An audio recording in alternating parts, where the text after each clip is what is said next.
In this video, we're driving on a stretch of road where there are parked cars here in our lane, and of course, there's not enough room to be on the right side of the center divide line.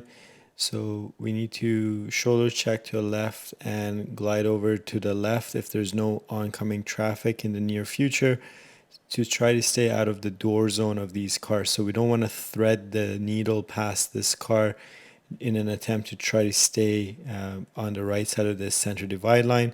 Instead, we need to move over to the left and clear these cars with a safe distance. And because the obstruction is on our side at this stretch of the road, if there was oncoming traffic, we would be the ones having to yield. So we would pause and let them pass by before we proceed. And coming up at the next stretch here where there is parked cars on both sides of the road. So now the oncoming traffic is dealing more or less with the same situation. They've got not enough room to clear these parked cars without having to go over the center divide line. And so the question becomes, well, who should yield to who?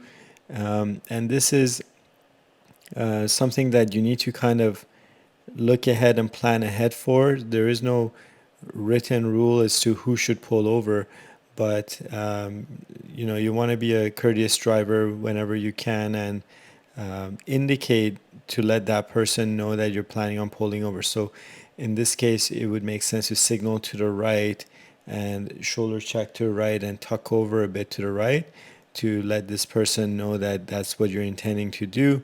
And then once they are coming through, you would signal left, shoulder check left, and get back onto the road. So this is all part of cooperative driving.